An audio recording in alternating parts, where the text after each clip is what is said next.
Hi, and welcome to the second in the series of leadership takeaways. And here with me today is Richard Swain. Hi, Richard. Hi there.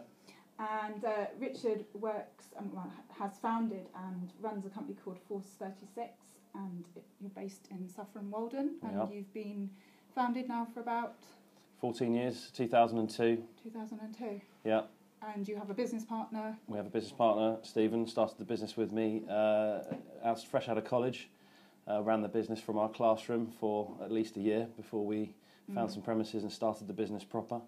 And here we are, 14 years later, still running with a staff contingent and a bigger customer base than ever. You are. And so Richard's here with me today, and we're going to do the same 4 sections that we did previously, and looking at kind of business, what makes a successful business, and using people's personal experience to really understand that. So the first section that we're looking at is, as I mentioned to you, looking at a business strategy, which is where all boards of directors start with a business. They're looking at, their mission statement, their culture, their vision. What are the goals of the business? How do they transcend values into the people in the business and allow the people to be, engaged in what you do as a business? Now, obviously yours, you were right there from the beginning. And some people, they just stumble upon something that's really good and then later on in years to come up with some sort of strategy business plan, which is quite common. But, yeah. So for you, can you give us an insight into how... That's exactly what happened with us. Coming out of college, we didn't really have terrible pressure on us to actually deliver any sense of performance. So the business sort of evolved around a wrapper of customers and various tasks that we found we were good at, and it sort of evolved into a business over a period of time. And because of that, we didn't really feel like we needed a plan because it all felt like everything was working. And it wasn't until maybe a couple of years into running the business when things started to become, you kind of get to a tipping point where things start to feel a little bit more real and a little bit more serious. And it's at that point you realise that you actually need to set some aspirational goals for the business, but also yourselves. You realise that there are certain levels of income, calibre of customer, type of work that you want to do, and you have to essentially find out and discover what things you need to put in place to get to those targets, those goals. So that's where the plan really comes from. A lot of people think that the business plan is all about writing a CV to take to a bank and get some money. And in a lot of cases, these small businesses that start up very much like ours, we didn't need bank funding. We'd worked in a supermarket or a part-time job to raise the funds ourselves to actually fund the startup costs of the business. We had an income stream from existing customers. The pressures on costs at the time were quite low, so we didn't need to go and get bank funding. We had our costs covered. We had our cash flow.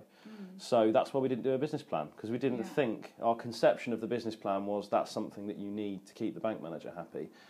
We just didn't realise until later on that actually having a formalised plan and a strategy about what you're trying to achieve it can also help you achieve far more than just going and getting some borrowing funds.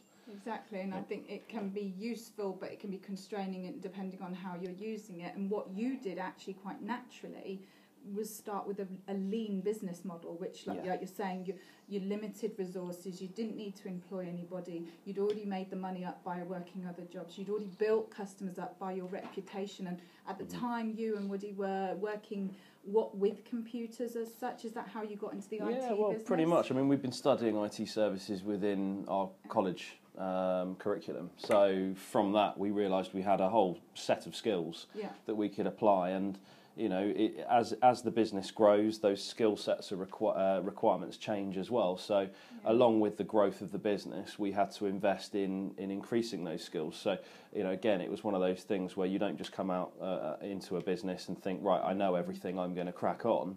It's a continual development process, and we have that now with our own staff. We're always encouraging them to take on and tackle new skills, new certifications, new qualifications that allow us to move the business in the direction directions that we want to take it even now, when we're still not at the end of that journey. We're very much kind of, still at the beginning in terms of, we might have been trading for 14 years.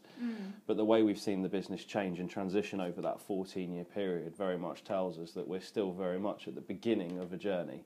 And we'll see how that pans out, and we'll see what kind of changes and adjustments we need to make to those plans that we've made, those strategies that we've implemented today in the future, so that we can respond to changes in our marketplace, our customers' requirements, technology, all of those things. Now, with you, because I've known you now, what is it, about 4 years, 4 or 5? No, actually, about 5, 6 years half ago. Half a decade, yeah. God, yeah. And with you, and I think that of all the businesses I am talking to about the leadership takeaways, is there's a special ingredient with those companies that, you could do the bog standard, business book kind of do all the right things, have all the right systems, have all the right people. But with you guys, there was always something different when I first came and saw you and was recommended to come and see you by Apple, because they knew you had a high quality standard and they wouldn't just recommend anybody. And I've done the advert now, so I did this with Ray, the advert. But what would you say is that special? Because you guys can be serious and you can get the job done, but I know you also have a lot of fun doing it. And this is quite a serious interview, and I get it. Business can be serious, but when passion and kind of business acumen meet, and you're able to generate money at the same time. As Jim Collins, I was showing the other time, what he explains, he's a business consultant expert, and if you can get that, if you can get the layer of, you've got that expertise, it was in your DNA, but then you've got that real. You guys, when I work with you, are so connected to what you do that you go that extra mile, that you don't want to let the customer down, but it's in your blood. So what would you say is defining? Well, in an IT marketplace, everything's heavily commoditised. So the differentiator for us is very much the service, an old-fashioned service, which you might get in the the gentleman's outfitters from the 1900s or something. Those techniques, those methodologies, those theories can be applied to any business. They don't tend to get applied to technology businesses on the whole, because it's all about shift it quickly, low margin, lots of volume, and what you often get is a price competitive market, which doesn't really cover that extra mile service piece. So it's our value add, and we are passionate about the technology that we implement. We're very proud of the way we implement it, and the stability, reliability that we bring to our customers' businesses. And in order to achieve that, it is very much about making sure the job gets done right. And a lot of IT implementers and a lot of IT vendors, the product guys, their model is simply to kind of push it out there and hope that the customer figures it out and manages it themselves, and deals with any of those sort of challenges that get thrown up from time to time when dealing with technology. Where we add value is where we understand that these things don't work all the time, every time.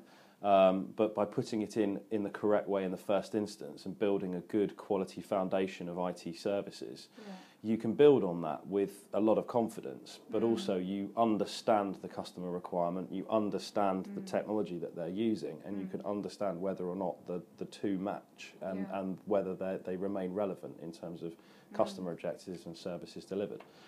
So that's a constant process for us, and that allows us and has allowed us to retain customers. That we've retained customers going back the 14 years that we've been trading, and over we are building our customer base, and we're hanging on to those customers through the customer service piece. And again, it just goes to represent a very talked about coaching model I was discussing last time, which is just continual action and review, which is kind of what you're saying. You're not expecting necessarily everything to go perfectly, but you do it to such a high standard, then you review it, then you work with the customer, and that constant openness, awareness that you can provide with a customer, and just react, constantly being, I guess, prepared, not reacting to it maybe so much. Would you say a lot of it is preparation and being prepared for change? Or our customers come to us in so many different states of business development of their own, and we've been through that process, and we understand what it's like, and we know that the small 2 or 3 man band that just needs some cheap email and some cheap internet access isn't necessarily worried about the odd day when it doesn't work. Yeah. But by contrast, the retailer who's running a 24/7 operation and is shifting significant volume understands what the cost implications to their business might be in the event that their system fails. So for us, it's a process, and it's understanding the pathway of that customer. That customer's what's right for that customer today won't be right for them in 3 years' time when they grow and they build again and they're in their next phase of development. So the review process is very much a hand-in-hand process with the business leaders within those customer bases, understanding where they're going, what their aspirations are, how big they think they might get, what's going on in their business in terms of its success. Is it a staff turnover or staff increase issue? Is it a customer turnover issue? Is it a volume issue? So all of those things we understand because we've been through it. And Steve, Woody, and myself, we sit down and we understand this of our own business. So we are able to apply those skills in empathising with the situations of the business leaders that we work with. Wonderful. And that's a good strategy to have. So with that, I'm just going to end this section. Okay.